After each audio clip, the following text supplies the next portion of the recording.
Hello learners, welcome to IS Marathon, and here we are with a new lesson. So, guys, in this particular lesson, we are with our new topic Wahhabi movement. ठीक है. So this is the part third of the chapter fifth आपका.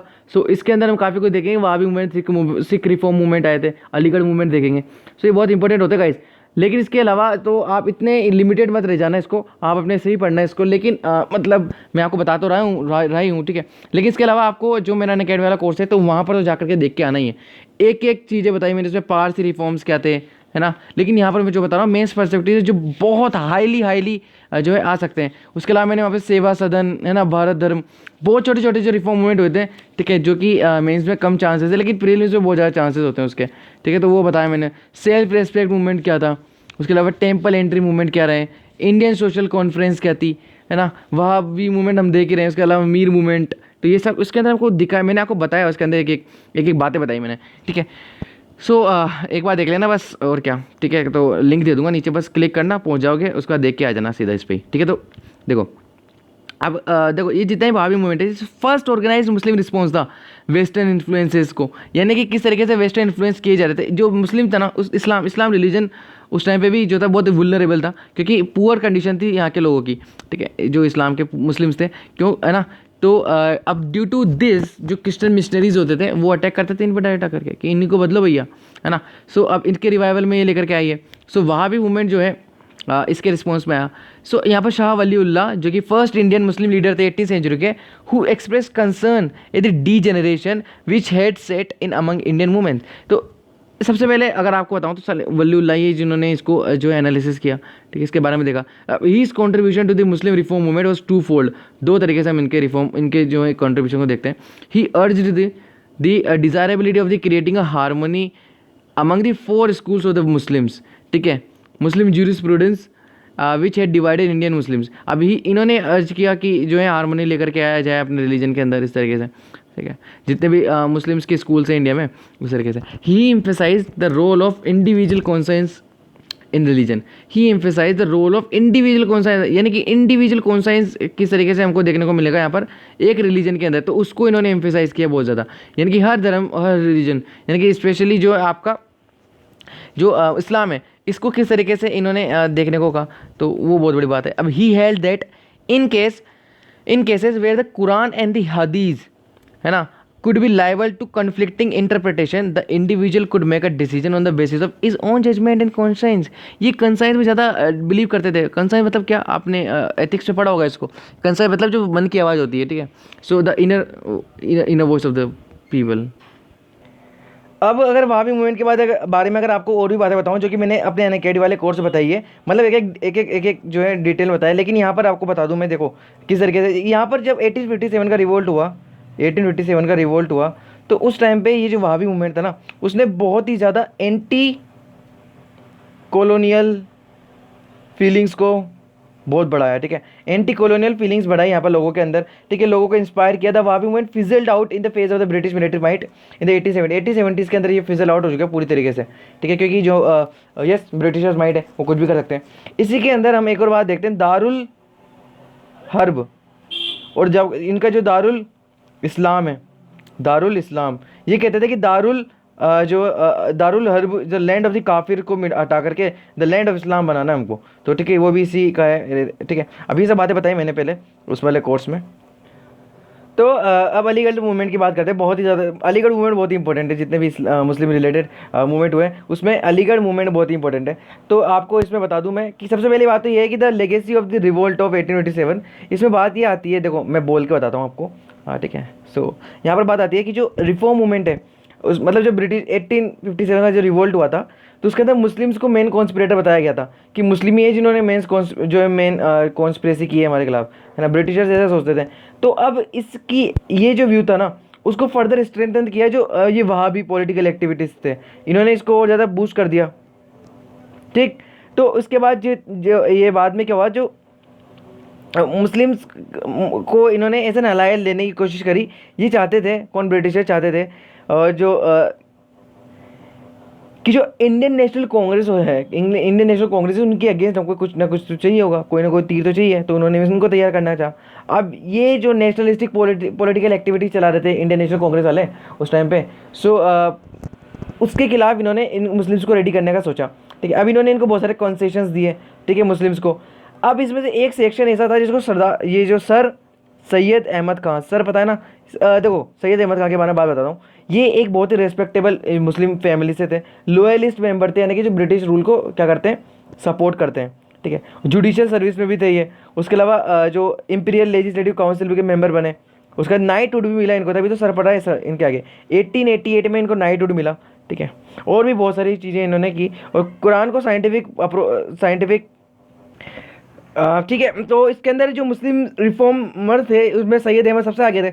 अब sir Syed Ahmad क्या करते थे, try करते थे reform the social abuse of the Muslim community. ये हमेशा एम्फेसाइज करते थे कि किस तरीके से मुस्लिम कम्युनिटी जो बहुत ज़्यादा अनअवेयर है, इलिटरेट है, इसको इलिटरेट किया जाए, ठीक है। ही कंडेम दिस जो system of the piri and muridi, ठीक है। चलो आप, ये थर्ड क्वेश्चन आपका आज का, या फिर सेकंड क्वेश्चन है ये आपका आज का, जो सिस्टम ऑफ पीरी एंड मुरीदी, इसका मतलब क्या होता है मुझे बताओ, है ना, स्पेसिफिकली।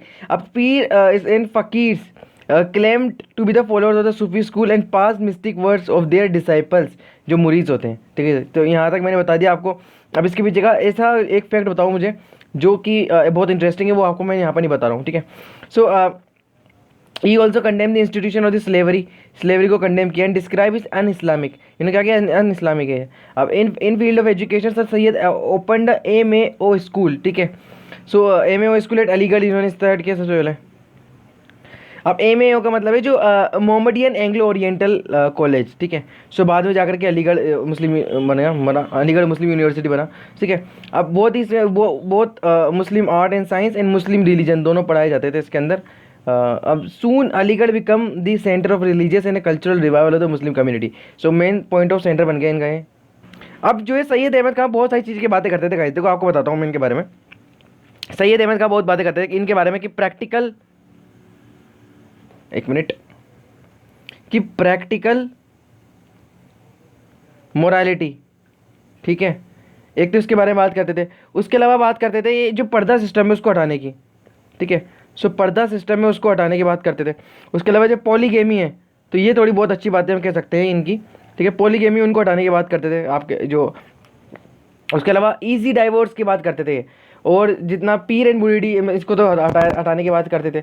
उसके अलावा ये बात करते थे तहदुब उल हक, है ना, सॉरी उल अकलक, है ना, द मैनर्स एंड द मॉडर्स की। उसके अलावा बात करते थे ये जो आइडियोलॉजी ऑफ द फॉलोअर्स होना चाहिए और the movement of liberal interpretation of the Quran, ठीक है। कुरान का लिबरल इंटरप्रिटेशन किस तरीके से किया जाए, क्योंकि वेस्ट में पड़े हुए हैं अभी, ठीक है। सो उनकी ये जो आइडियाज़ हैं वो बहुत ज़्यादा इंपॉर्टेंट है इसमें, ठीक है। सो अब बात करते हैं हम सिख रिफॉर्म मूवमेंट की। सिख रिफॉर्म मूवमेंट की हम इसमें बात करेंगे, तो इसके अंदर सबसे इंपॉर्टेंट बात आ रहा है ना, the rationalistic and the progressive idea जो 19वीं सेंचुरी में बहुत ज़्यादा थे, also influence the Sikh community, ठीक है। अब पढ़ी वो ही रहे। अब 1873 द सिंह सभा मूवमेंट चलता है यहाँ पर अमृतसर में, ठीक है। सिंह सभा मूवमेंट चलता है अमृतसर में, ठीक है। इसके टू फोल्ड ऑब्जेक्टिव से वैसे तो मैं आपको बताऊँ। तो सबसे पहले तो ये मॉडर्न वेस्टर्न एजुकेशन था वो सब सिखों को अवेलेबल कराई जाए। दूसरी जो ये क्रिश्चियन मिशनरीज़ की एक्टिविटी चल रही है ना उसको काउंटर किया जाए, ठीक है। और जो ब्रह्मो समाजिस्ट है उनके भी खिलाफ, ये बात याद रखना। तो जो ये क्रिश्चियन मिशनरीज़ हैं और जो हिंदू रिवाइवलिस्ट हैं उनके खिलाफ। सो और दूसरा मॉडर्न एजुकेशन बता दिया मैंने, है ना, हो गया आपका ये। उसके अलावा the Akali movement was an of shoot of the Singh Sabha movement. अभी जो अकाली मूवमेंट था, जो आज भी इनकी जो एक अकाली पार्टी है हमारे, ठीक है। सो वो यहीं के ऑफ शूट है सिंह सभा का ही, ठीक है। So Akali movement was aimed to liberate the Sikh gurdwaras from the control of the corrupt mahants. अब यहाँ पर बहुत ज़्यादा करप्ट महंत लेकर के आए थे लोग, मतलब यहाँ पर थे वो, है ना, who enjoy the support of the government support करते थे वो, है ना, कितना टैक्स देना है ये सब वो इनके हाथों में था, है ना, बहुत ज़्यादा करप्शन हुआ करता था यहाँ पर। So in 1921 Akali launch non violent non cooperation satyagraha. अब देखो स्टार्टिंग में तो बहुत ज़्यादा नॉन कोऑपरेट मूवमेंट रहा, है ना, महंस का। उसके अलावा government resorted to repressive measure but had to bow before the popular opinion and pass the Sikh gurdwara act.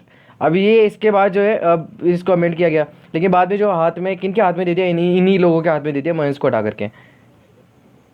सो अब बात करते हैं पारसी रिफॉर्म मूवमेंट की। बहुत छोटा था, लेकिन जो है कभी भी मान लीजिए कभी पूछ लिया, है ना, सो अनफॉर्चुनेटली तो लिखना पड़ जाए, तो इसलिए हम देखो Parsi community could not remain unaffected. सबसे बड़ी बात है the wind of the change, सब इसके अंदर कवर कर चुके थे। अब 1887 में group of English educated Parsi setup रहनुमाई मजदियासन सभा, ठीक है, मजदियासन सनन, ठीक ठीक है। द रिलीजियस रिफॉर्म एसोसिएशन था ये एक रिलीजियस रिफॉर्म एसोसिएशन, इसके बारे में बात कर रहे हैं। For the object the regeneration of the social condition of the Parsi and the restoration of the Zoroastrian religion to the pristine purity.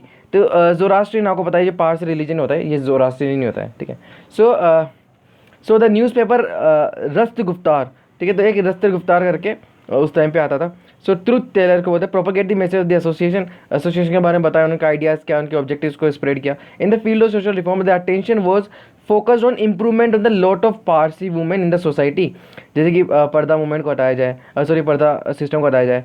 उसके अलावा raising the age of the marriage and education. लेकिन आपको बताऊँ, पारसीज में अभी भी काफ़ी सारी जो आपको पता है कि बहुत ज़्यादा सोशल जो रिचुअल्स है बहुत ज़्यादा है, वो रिलीजियस रिचुअल्स बहुत ज़्यादा है।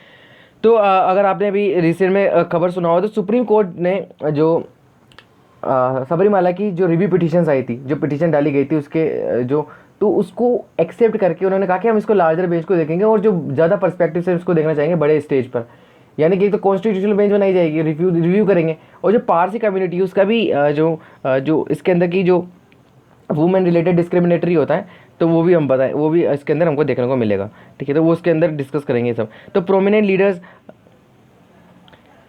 इसके थे जैसे कि नाराज फुरदोजी, दादा भाई नारोजी, KR कैम, ठीक है। तो ये सब। सो अब यहाँ पर हमको देखना है कि कौन जो सोशल लेजिस्लेशन आए थे 19th and 20th सेंचुरी के स्टार्टिंग में, तो वो क्या थे। देखो हम यहाँ पर आपको ये सब कुछ नहीं पढ़ना, सब पढ़ चुके हैं हम। देखो सबसे इंपॉर्टेंट बात है 4 दिसंबर 1929 को जो रेगुलेशन 17 है, ठीक है, बाय दी गवर्नमेंट, जो सती प्रथा है इसको ख़त्म कर दिया गया, ठीक है। उसको जो पनिशेबल कर दिया गया, इलीगल डिक्लेयर कर दिया गया, ठीक है, क्रिमिनल कोर्ट्स में। तो एक तो ये था अबॉलिशन और सती कर दिया, ठीक है। उसके बाद एक मेजर रिफॉर्म मूवमेंट ईश्वर चंद विद्यासागर जी ने उन्होंने चलाया था, तो वो बहुत बड़ी मात्रा में चला। तो 1856 में act 15 was pass legalise the widow remarriage, ठीक है। तो इनका भी बहुत बड़ा हाथ है विडो रीमैरिज में, ठीक है। सो टू स्टेटस ऑफ द, अब ये जो चिल्ड्रन होंगे ना, ये जो विडो रीमैरिज से, ठीक है, पहले बहुत ही ज़्यादा जो थी ब्रूटल, हम तो ये कहेंगे ब्रूटल सा एक इनका रिचुअल था, ठीक है। सो घर ही के जो देवर था उसे शादी करनी होती थी, ठीक है, टू गेन दी चिल्ड्रन, ठीक है, शादी करना जो इंपॉर्टेंट नहीं था। So after the widow marriage act 1850 was passed, Bengal reformers become desirous for abolishing the polygamy by the legislation। तो ये अब पोलीगमी के पीछे पड़ गए। तो अब यहाँ पर क्या हुआ, ये अब पॉलीगमी को खत्म करना है।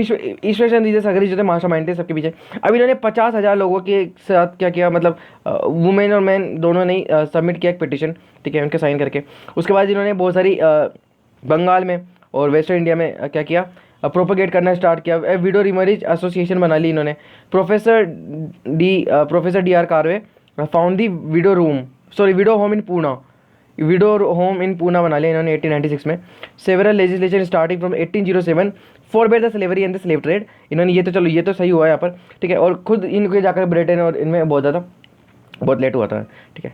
सो अब इंडियन पीनल कोड इनेक्ट किया गया 1860 में। तो ये बात बहुत ज़्यादा इंपॉर्टेंट है, ठीक है। इसके अंदर बहुत सारी चीज़ों को ख़त्म कर दिया गया, ठीक है। सो उसके बाद जो जैसे कि 1865 में, फिर 1872 में, ये सब आपके लिए इंपॉर्टेंट नहीं, बस ये आ रहा था कि जो मैरिज वुमेंस की जो चिल्ड्रन की माइनर गर्ल्स की जो एज थी उसको कम कर दिया गया, ठीक है। आई मीन जिसको बढ़ा दिया गया, पहले तो 14 ईयर फिक्स कर दिया गया है ना, और इंटरकास्ट मैरिज उनको भी अलाउ कर दिया गया। उसके बाद ईश्वर चंद विद्यासागर इन्होंने तो गाइस अपनी पूरी लाइफ टाइम जो है इसके अंदर ही दे दी, ठीक है। इन्होंने 35 गर्ल्स स्कूल बनाए। उसके अलावा जो है महाराष्ट्र में फर्स्ट वुमेन यूनिवर्सिटी बॉम्बे में बनाई, ठीक है, इस तरीके से। उसके अलावा देखो चाइल्ड मैरिज रेस्ट्रेंट एक्ट लेकर के आए 1929 में, ठीक है, 1929 में आया है। सो इसको popularly known as the Sharda act, आपने बस सुना होगा शारदा एक्ट, इन्होंने सुना। So was a long awaited social measure in favour of which opinion had been growing for many years. It came into force April 1 1930 को ये फोर्स में। No marriage to which child a male under 18 years of age and a female under 15 years of age is a party of the solemnised, ठीक है। सो ये एक जो है marriage की एज यहाँ पर जो है फिक्स कर दी गई। अब फटाफट से एक नज़र दौड़ा लेते हैं यहाँ पर जो ये कौन कौन से लेजिस्लेशंस थे, ठीक है। देखो फटाफट से देख लेते हैं, ये list of the legislative measures for the women के लिए। तो सबसे पहले आपका Bengal regulation banning the sati है ना 1939 में। उसके बाद Bengal regulation declaring the infanticide illegal है ना, तो 1975 और 1804 दो बार। उसके अलावा जो हिंदू विडो रीमैरिज एक्ट था 1856 में, and age of consent act 1891 में, सारदा एक्ट 1929 में आया, special marriage act, Hindu marriage act, ठीक है। उसका ये सब तो फिर इंडिपेंडेंस के बाद का है, लेकिन हम तो पूरा वुमेन्स से रिलेटेड देख रहे हैं तो वो देखते हैं। उसके अलावा हिंदू सक्सेशन एक्ट, उसके अलावा Hindu adoption maintenance act, maternity benefit act, equal remuneration act, dowry. अब सुनो यहाँ पर बहुत इंपॉर्टेंट अनाउंसमेंट आप सबके लिए, वो क्या है, वो ये है कि अब इसके बाद जस्ट इसके बाद मैं लेकर के आ रहा हूँ जो आपका मोस्ट इंपॉर्टेंट जजमेंट्स, ठीक है। उसके अंदर पूरे एक एक केस बताऊंगा इसके अंदर, ठीक है। तो वुमेन से रिलेटेड जितने भी केस आजकल चल रहे हैं, सबरीमाला, ठीक है, उसके अलावा जो बहुत सारे केसेस हैं, तो उन सब के बारे में हम डिस्कस करेंगे। तो गाइस उसके लिए बने रहना पड़ेगा आपको, लेकिन अभी लेक्चर खत्म नहीं हुआ, जाना मत, ठीक है, अभी बाकी है ये। सो इसके अंदर हमको और क्या देखना है, इसके अंदर हम देखेंगे इस वाले कोर्स के अंदर जो मैं आपके लेकर के आ रहा हूँ। पहले तो हम देखेंगे जो हमारे कितने इंपॉर्टेंट केसेस हैं जिन्होंने इंडिया को ट्रांसफॉर्म किया, उसके अलावा जो 2019 2020 इनके इंपॉर्टेंट मेजर केस, 2018 के भी देख लेंगे, चलो, है ना। तो जितने भी मेजर कोर्ट थे, एक टू एक आर्टिकल टू आर्टिकल हम इसका डिस्कस कर लेंगे। सो बिल्कुल देखना, उसको बिल्कुल छोड़ना मत, बहुत मजा आ जाएगा आपको। स्टोरी टाइप में बताऊंगा, बिल्कुल सिस्टमाइज और एकेडमिक वे में बताऊंगा, बहुत ईजी वे में बताऊंगा आपको, जो है पढ़ने में मजा आएगा, बहुत नॉलेज होती है इसके अंदर, ठीक है। सो जब आप ये जजमेंट वगैरह कोड वगैरह पढ़ते हो तो सिस्टम समझ में आता हो कि क्या सिस्टम क्या काम करता है, ठीक है। फिलहाल तो ये देख लो, एनालिसिस करते हैं हम इसका थोड़ा सा, रिफॉर्म मूवमेंट्स का, ठीक है। रिफॉर्म मूवमेंट का एनालिसिस हम देखते हैं। तो इसके प्लस पॉइंट्स क्या थे, उसके माइनस पॉइंट्स क्या थे। सो पहला माइनस पॉइंट, चलो प्लस से स्टार्ट करते हैं। सो ह्यूमैनिटेरियन मोरालिटी, सो मैंने आपको बताया था ह्यूमनिज्म के जो है पक्के जो थे यूनिवर्सल फॉर्म को मानते थे। उसके बाद प्रमोशन होती है यूनिवर्सलिज्म, ठीक है, बता दिया। उसके बाद है फोस्टर ग्रेटर सेल्फ रेस्पेक्ट, ठीक है, तो यहाँ पर सही कर लेना, फोस्टर ग्रेटर सेल्फ रेस्पेक्ट यहाँ पर इनको मानना होता था। उसके अलावा acceptance of the modern science, उसको भी डिक्लाइन नहीं किया इन्होंने। Promoting their physical and the cultural welfare, ठीक है। सो हर तरीके से आप यहाँ पर जो है इंटेलेक्चुअल भी ऐड कर सकते हो। उसके अलावा यहाँ पर माइनस क्या है, अर्बन सेंट्रिक, जो गाँव तक पहुँच ही नहीं पाई है। बाद में जो गांधी आए, उसके बाद गांधी का ऐसा कहा जाता है कि गाँव तक पहुँचाया इन्होंने, ठीक है। उसके अलावा movement did not reach rural India, ठीक है, तो एक ही बात है। बैकवर्ड लुकिंग था बहुत ज़्यादा। उसके अलावा कम्युनल कॉन्शियसनेस, है ना, रिलीजन पर्सपेक्टिव से था और खुद का सोचते थे इस टाइम पर भी है। अब कंक्लूजन देखो, यहाँ पर तो बहुत सारे वेरियस रिफॉर्म मूवमेंट आए यहाँ पर, ठीक है। Gave the need the confidence of the educated Indians, है ना। अब who had been demoralised and uprooted from their moorings by the propaganda of the western culture superiority, ये इन सब बातों से सब थक चुके थे, हमको सुना है हमने इस बात को भी। So this reform movement reassured Indians about the greatness of their ancient religious and the rich cultural heritage. ये बस अब हमने आपको बता चुका हूँ मैं आपको, है ना। तो हमको बस वही सब समराइज करके कंक्लूजन में निकला है।